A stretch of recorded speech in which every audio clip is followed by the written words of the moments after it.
Assalamualaikum warahmatullahi wabarakatuh, Pak Irfan. Waalaikumsalam warahmatullahi. Ngapunten, ini ganggu istirahatnya karena ada beberapa hal yang ingin saya sharingkan. Saya tanyakan ke kalian. Jenengan, kebetulan ini kan saya lagi melakukan PPG dalam jabatan. Ya. Dan saya lagi mendalami beberapa masalah siswa. Yang pertama adalah pemahaman dan kemampuan siswa. Ya. Untuk pemahaman anak seperti apa, berdampak enggak pada hasil belajar. Nah, sebelum itu Pak Irfan ngajar di kelas berapa aja, Pak? Ngajar di beberapa tingkatan sih Pak Jis, hampir semua sih. Kelas 10, 11, 12, masing-masing ada satu kelas. Ada satu kelas. Ya. Seperti paham ya. Nah, ini kebetulan saya mau menanyakan tentang di kelas-kelas yang praktek. Ya. Dan kelas 11 ini kan udah masih full praktek ya, apalagi mau berangkat prakerin juga. Betul. Nah, ini gini Pak Irfan, Pak Irfan selama mengajar pernah nggak mengalami atau menemukan siswa yang pemahamannya secara umum kurang gitu, pemahaman terhadap pelajaran yang Pak Irfan ajar di kelas, pemahamannya kurang gitu, ada nggak? Tentu ada Pak Jis. Pemahamannya kurang dan malah gejala yang kelihatan itu gak semangat. Nggak semangat ya? Ya, tidak semangat, tidak termotivasi. Kalau masalah yang lain yaitu tadi lebih banyak sih karena karena kemarin pandemi itu sangat berpengaruh. Jadi bukan hanya masalah mereka mau sekolah lagi, tapi lebih gimana mengembalikan mood belajar siswa. Mood belajar siswa Ya. Jadi pemahamannya ada kalau berapa persennya belum tahu ya. Ada beberapa anak yang ada beberapa pemahamannya rendah gitu ya. Terus di kelas itu kan kronologinya bagaimana Pak? Pas waktu praktek itu anaknya tiduran atau mungkin main HP kayak opo gitu, atau mungkin males-malesan gitu. Terus kalau ujian malah nggak, justru praktek malah nggak ngerti gitu. Iya. Biasanya kalau praktikum karena memang di tempat saya itu komputer atau alat praktikumnya sedikit, tidak mencukupi kalau satu-satu, jadi biasanya berkelompok. Nah, ini kelihatan siswa yang pemahamannya kurang tadi pasti gandol, dalam tanda kutip gandol ini yes, nunut rame-rame saja, atau malah sebaliknya gejala yang mencolok kalau pas saya tinggal sebentar gitu sudah hilang dari kelas, entah ke kantin, entah gangguin temannya, atau malah tidur. Gejala-gejalanya demikian. Jadi lebih pemahaman kurang ini karena memang itu tadi, karena ada kaitannya dengan motivasi belajar, mood belajarnya belum kembali gitu. Selanjutnya apa langkah Bapak mungkin untuk menanggulangi anak-anak yang pemahamannya kurang itu? Biasanya begini. Jadi tentu kita harus lihat gejalanya apa dan perkiraan apa yang jadi penyebabnya. Kalau penyebabnya itu masalah gadget, misalkan anak ini suka ngegame, ya pasti ditegur dulu lah, pasti ada teguran.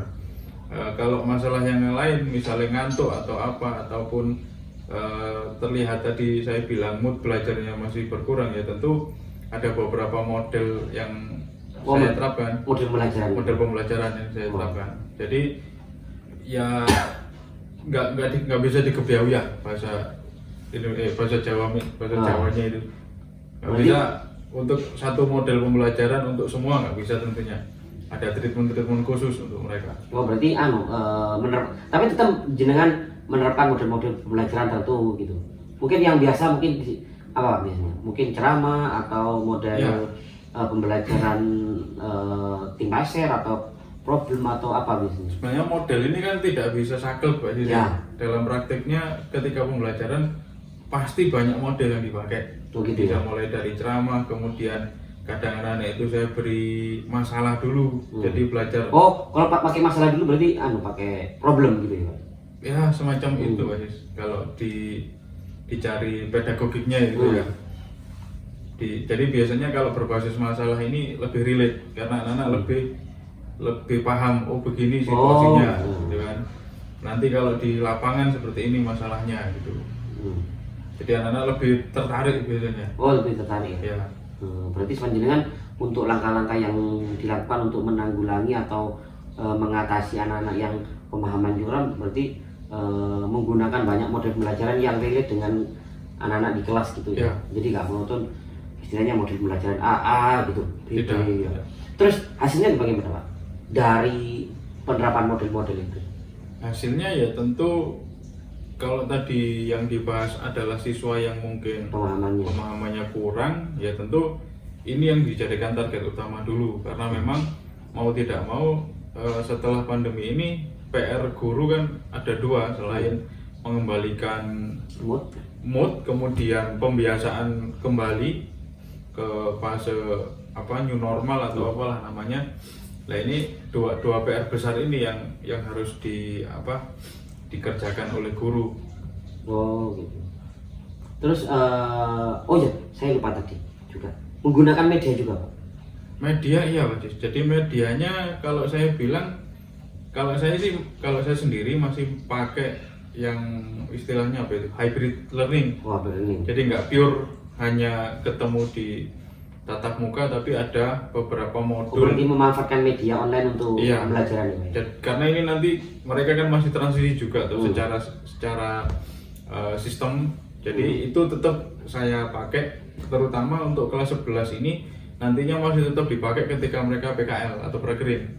Jadi mereka tetap masih bisa ngerjakan tugas sesuai dengan yang dijadwalkan ya dari virtual class tadi.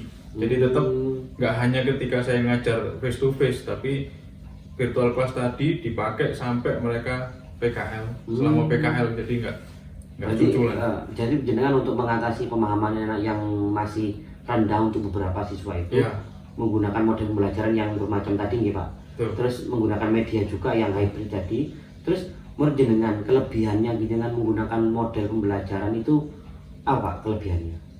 Kalau kelebihannya model ini ya cukup ini sih, cukup bisa dilihat dari gejalanya sih. Kalau kelebihannya mungkin misalkan Anak-anak jadi apa? Jadi yang pertama mungkin anak-anak bisa lebih banyak manfaatin berbagai macam media. Jadi nggak hanya yang mereka tangkap dari PPT atau dia bisa lihat dari video yang di YouTube misalkan atau di modul yang sudah dipersiapkan sebelumnya.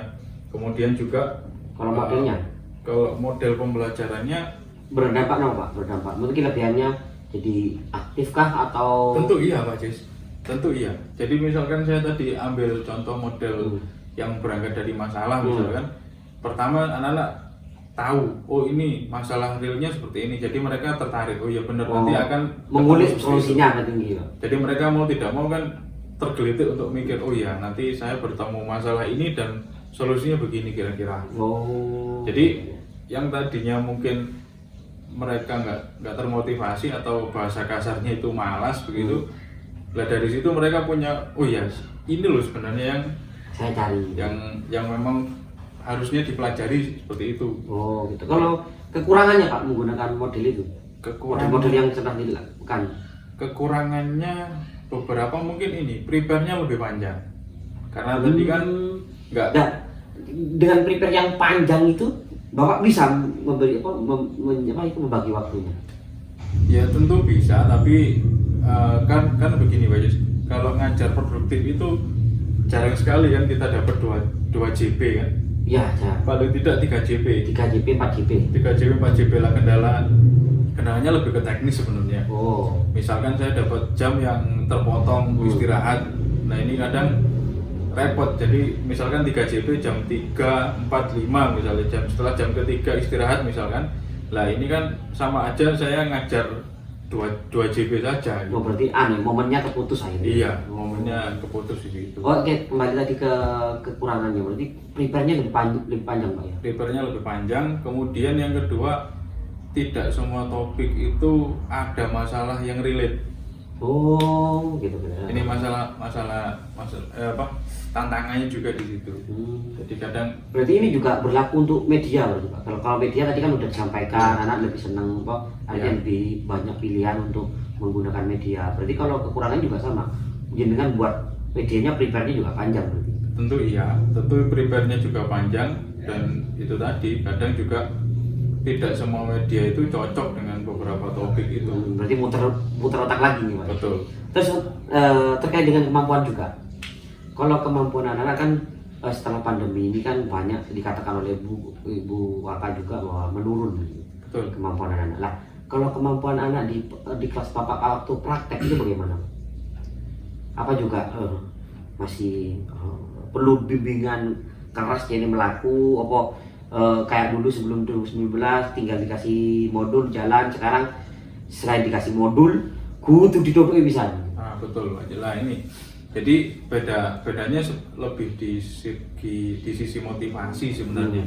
Kalau sebelum pandemi ya bukan membanding-bandingkan generasi itu tidak, tapi dari ini kita bisa lihat beberapa gejala, misalkan proyek atau praktikum yang harusnya 4 JP misalkan, dan mereka sudah tahu SOP-nya atau langkah-langkahnya, ini bisa lebih lama lagi karena mungkin mereka belum punya pengetahuan dasarnya misalnya, atau memang malah males dalam tanda kutip untuk belajar gitu kan. Nah, untuk itu juga sama menerapkan model-model yang seperti pemahaman tadi.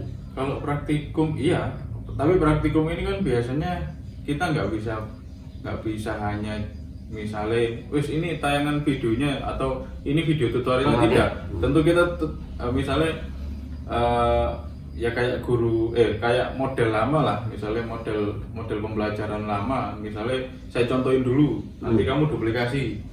Nah seperti ini kan kadang ya nggak hanya teman-teman yang PPG, tapi hampir semua guru itu kurang populer gitu kan model seperti ini, yang sebenarnya ini basic gitu kan, tapi kan kurang keren kan gitu kan. Oke. Untuk jadi jenengan itu kemampuan untuk menanggulangi kemampuan anak yang masih rendah juga, berarti menerapkan model, media juga, Terus juga. Dan itu tadi pendekatan personal juga termasuk. Pendekatan personal itu. Betul. Oke Pak Evan.